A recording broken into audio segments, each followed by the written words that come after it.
I think it's important to remember too that all of those are just stories of resistance by the gay community, by the what became the LGBTQ community, but that resistance was also taking place in the context of a much larger resistance by working class and oppressed people. In the 60s, you had the Black Civil Rights Movement and the Black Power Movement, the Women's Liberation Movement. You had the American Indian Movement and the resistance against the war in Vietnam, for which people were being drafted, and there was a lot of anti-imperialist, anti-colonial solidarity there as well. So, this by the time that June 1969 comes around, there is a much more militant atmosphere among our class about liberation of oppressed people who have been putting up with legal inferiority for a long time. Yeah, yeah. You mentioned Compton's cafeteria, and you're talking about like all of these strains of militancy that existed right before Stonewall. A few minutes ago, you mentioned the Mattachine Society, which was, this gay rights group, one of the first gay rights groups that was active in the 50s, that was formed by like actual communists. So this was really like even though like they later came to espouse like more of a respectability politics in terms of gay people, at the time that they formed, they were quite radical for that time because they were organizing at a time of, anti-communist crackdowns and anti-gay repression. You talked about the riots at Compton's cafeteria. You mentioned Cooper's Donuts. That was another popular gay and trans hangout in Los Angeles. Was it Los Angeles or San Francisco that Cooper's Donuts? I think it was Los Yep, I Angeles. think it was in San Francisco. I actually don't remember. Oh, I yes. don't know a ton about them. Yeah. Or So that was like the first one of the first queer uprisings in modern history. Again, another riot against police harassment and brutality. In May 1959, fed up with police harassment, a large group of trans women just started pelting, cops with donuts, coffee, and paper plates after they raided the place and tried to arrest people inside. So, very familiar story, kind of what happened in Compton's cafeteria, what happened at Stonewall. There was the Black Cat Tavern, which was an LA gay bar. New Year's Eve, 1967, a bunch of LAPD officers raided the bar and started beating people and arresting them for what they called lewd conduct, which was just like, you know, gay people kissing. yeah. So, yeah, so there were like a lot of these events that preceded Stonewall. Um, like I guess I'm just wondering what made Stonewall unique in that regard. Well, I think that Stonewall was it was in many ways it wasn't that unique. It Mm-hmm. was in its rawest just another instance of gay and trans people deciding that they've just had enough and they can't take it anymore, and they fought back. And but I think it took on a larger impact in the aftermath of the uprising, which at the time was called the Christopher Street Uprising.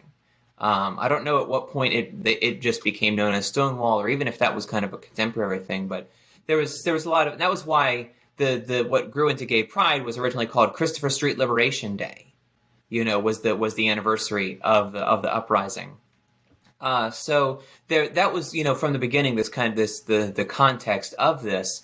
But there's a couple of things right away where well, a big part of it is the effect that the uprising had on groups like Mattachine, which was not as I said, they vary about respectability politics. And in the week or so after Stonewall, there was a lot of people in Mattachine who supported the uprising, and embraced it and wanted to do more to support those people. And there was a big fight in Medellin that that led to a split in that organization.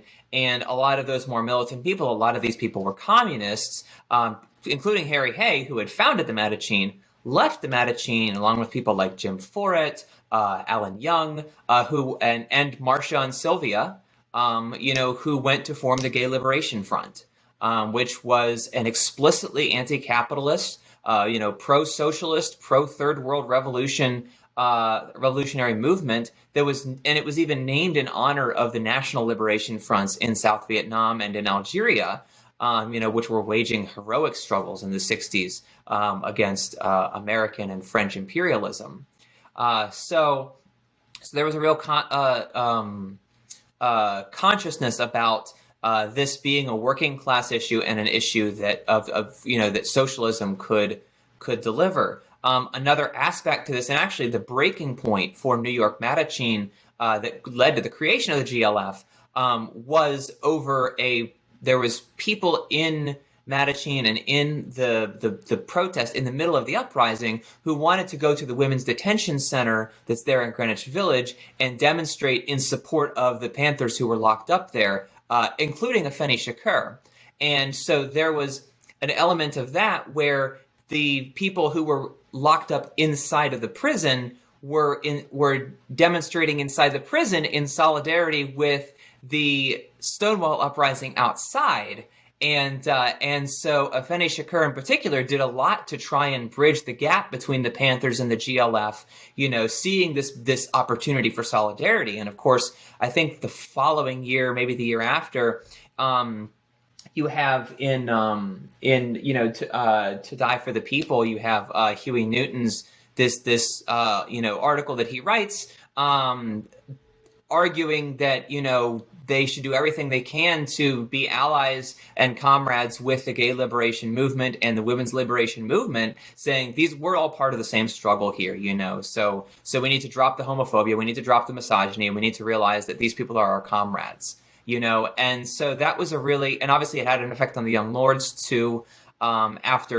After Marcia and Sylvia and some other trans women went and formed STAR in 1971, which was kind of a break from GLF, not so much GLF, but from another group that formed called the Gay Activist Alliance, which was a split from GLF, people who didn't want to do third world solidarity and wanted to just focus on gay rights, but in a more confrontational way.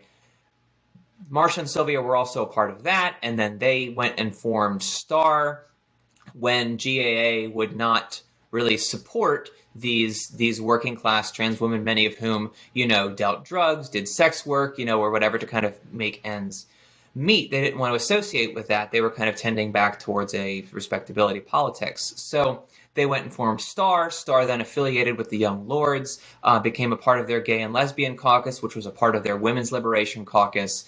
So you have this, direct plugging in with several very powerful, revolutionary movements and groups in the U.S. at that time right away. Yeah, it seems like Stonewall, it ushered in like a more militant form of organizing and like new forms of solidarity that maybe didn't exist before. And, like the Gay Liberation Front, as you mentioned, they were one of the first organizations that were created like immediately after Stonewall. And like you said, they, were inspired by and took their name from the National Liberation Fronts in Algeria, which fought off French occupation, and then the National Liberation Front in Vietnam, which fought French occupation and later American occupation. So organizations at that time like adopted much more radical platforms that denounced racism and capitalism, and they demonstrated a new kind of international solidarity with liberation movements worldwide and with oppressed groups in the US. So yeah, I guess it must have been like it must have been a really inspiring and beautiful time because, there are all of these like different kinds of solidarities forged among, these different communities because they knew who their oppressors were, and they united against a common enemy, which was the U.S. capitalist class and U.S. imperialism. Yeah, and I think it's important to note that as much as there was this progress, and an awakening of this what should have been this connection, there was still a lot of hostility Yeah. towards gay liberation and stuff. For example, like Alan Young, for example, one of the founders of GLF, he was in the Students for a Democratic Society at the time, Mm-hmm. and in his writing, he talks a lot about how there was a lot of gay people in SDS, but basically none of them were out, Mm-hmm. and so the forming the Gay Liberation Front was an opportunity for them to agitate, one, for a more radical politics, and also to do so as gay people. And that still created some conflicts. There were certainly some revolutionary groups that continued to follow the kind of old-fashioned line from the Soviet Union that homosexuality was, a degeneracy of capitalism that would Mm-hmm. disappear in socialism, and so that attitude kind of clung for a little bit in some sectors, where people were not really as willing to challenge the bourgeois ideology that they were bombarded with every day. And what's really interesting to me is how there was you mentioned, like, solidarity with third world revolutions. It wasn't just, oh, we're naming our organization after them, Mm-hmm. but GLF members were, especially as also being members of SDS and other groups, were enthusiastic participants in the Venceremos brigades.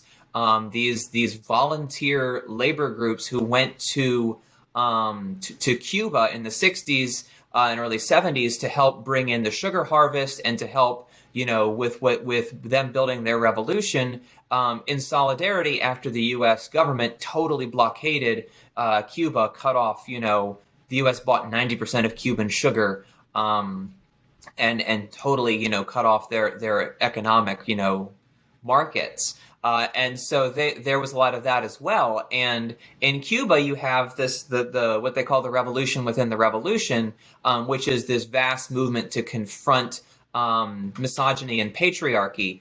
And in the 60s and 70s, it kind of had it focused on certain specific aspects, but had not yet really embraced a pro-gay or pro-trans attitude yet. And so there was a lot of, machismo and male chauvinism, and kind of an not anti-woman, but like anti-femininity kind of attitude, you know what I Mm-hmm. mean? That was left over from the old society.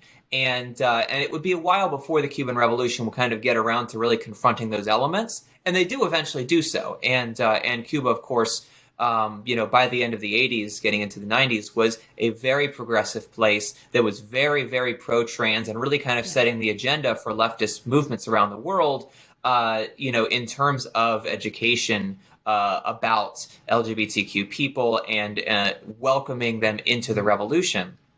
But at the time, there was still a lot of hostility toward them. But despite that, you have gay people from the U.S., from in GLF, in GAA, in SDS, going to Cuba, interacting with Cuban revolutionaries, meeting gay Cubans, and seeing that even though they faced this hostile attitude at the time, many of them still were positive about the future and supported the revolution because they saw the potential.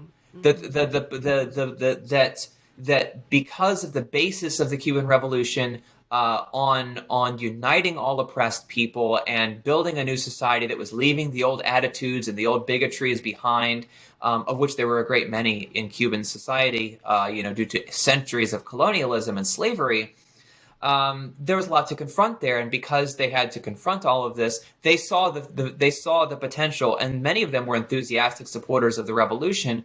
Whereas, according to kind of the logic of maybe liberal gays in the U.S. at the time, or even today, who saw this kind of hypocrisy in that attitude or whatever, but the truth, was very far from that. Yeah, you talked a little bit about the contradictions within the queer liberation movement a few minutes ago. And I think that's really important to not overlook. I'm thinking in particular about, the Gay Activist Alliance and their attitude towards Sylvia Rivera, which I think you might have discussed in one of your articles. But, Sylvia Rivera was a member of the Gay Activist Alliance. And there were some feminists within that organization that accused her of having male privilege because she was trans. And they accused her of copying and flaunting some of the worst aspects of female oppression. And this is important to bring up because I see this argument made still against trans women all the time by so-called feminists. It's a contradiction that still exists today. So maybe could you speak a little bit on that contradiction and the pervasiveness of that attitude towards trans women? Yeah. There's there's a very famous incident. I want to say it was in 1973 or 74 at the Christopher Street Liberation Day, where Sylvia was supposed to speak, and there were some very anti-trans feminists who tried to stop her from that. And so when she gets up on stage, of course, she gives this incredible speech, which I think today is called "Y'all Better Quiet Down." You've probably seen the video of it. They're hooting and hollering at her, and she's like, these people who were in prison, they right to starve because we're the only ones doing something for them.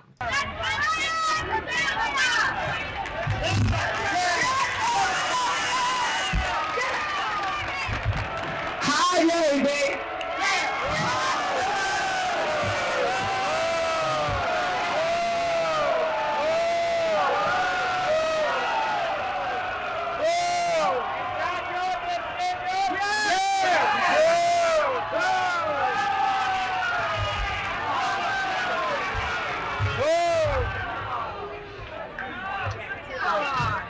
Y'all better quiet down.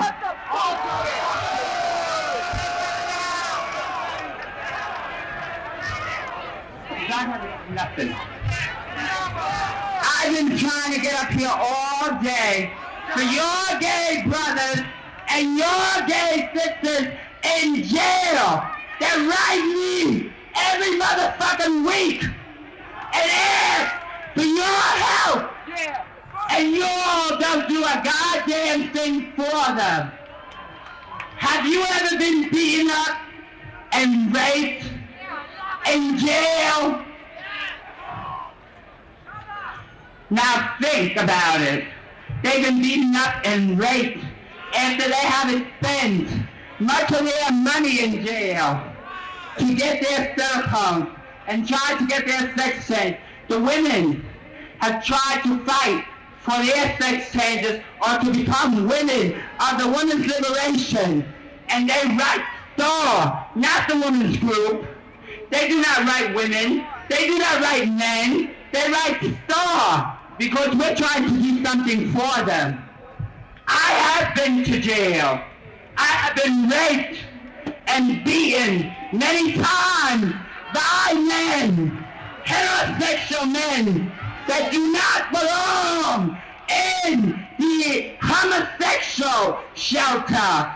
But did you do anything for them? No. You all tell me to go and hide my tail between my legs. I will not longer put up with this shit. I have been beaten. I have had my nose broken. I have been thrown in jail. I have lost my job. I have lost my apartment for gay liberation. And you all treat me this way? What the fuck's wrong with you all? Think about that.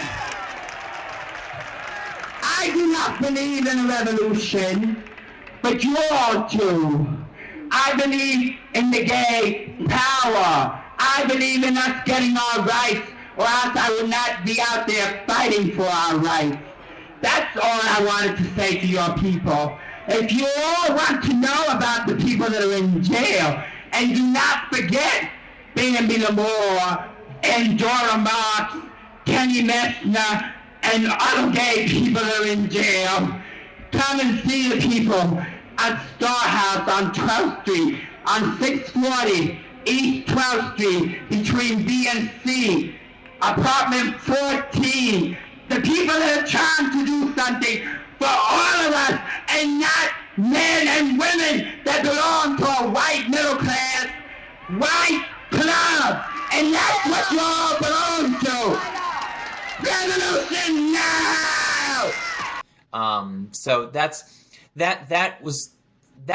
incident actually led to the end of Star, because it threw Sylvia into such a crisis that she attempted suicide after that and kind of drifted out of politics for a long time. Marcia did not. Marcia stayed in, but Sylvia had some stuff that, she was very, very, very hurt by that.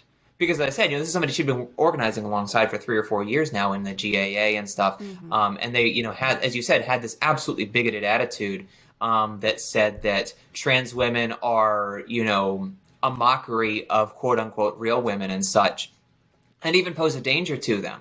There was in the 70s, of course, we know about the radical feminist movement and how they saw, on the one hand, they tended to welcome a kind of pseudo-Marxist analysis of things, but they saw society as divided between men, the oppressors, and women, the oppressed, and saw that contradiction as superior to even the class contradiction. And they would even acknowledge, the Marxist understanding of society as going through different stages with different, systems of production and reproduction of everyday life. But they believed that patriarchy existed alongside that in the same form, in this kind of dual track, oppression that had women, oppressed by men. Of course, we as Marxists understand that patriarchy was formed at the time that class society was formed and is incorporated and reincorporated into each form of class society in a new way. And so patriarchy under capitalism is different from patriarchy under feudalism or before, and thus when we abolish capitalism and fight capitalism, we're also going after patriarchy and such, that there is not a contradiction in that struggle for us. But there was to the radical feminists. And while they were plugged into a mass movement, which was awakening people's consciousness in major ways and bringing a lot of women, into kind of thinking of themselves as political subjects and talking about the ways that they were oppressed. Of course, I think, the abortion speakouts, for example, in 1969 and 1970 and 71 were organized by radical feminist groups. And there's a comrade of ours, Joyce, was someone who spoke at the very first of those. Absolutely, yeah. There's a great interview with her on Breaking the Chains where she talks about that. And but yeah, so that was that was one of the things that they were doing. And but as the 70s wore on and kind of that revolutionary movement kind of waned, and we saw this kind of ebb in the revolutionary movement, many of the radical feminists kind of began to kind of divide, and some maintained their attitude of rejecting this idea that biology is destiny, and fighting for absolute equality with men. But you also had this other group who began to kind of, Alice Eccles, who's a historian, describes them as cultural feminists. And the best way to describe them is to say that they kind of basically said, what if all the stuff that patriarchy says about women is true, but it's good instead of bad? So they welcome the idea that women are uniquely nurturing, that that women are gentle and men are aggressive, and that women are inferior and stuff like that. But kind of said, well, what if we find like woman power in that? And so they saw masculinity as hostile to femininity and to women, and so they would try to purge their circles of all influences of masculinity. they encouraged a kind of what was called political lesbianism, which was a kind of deliberate rejection of male affection in a political sense.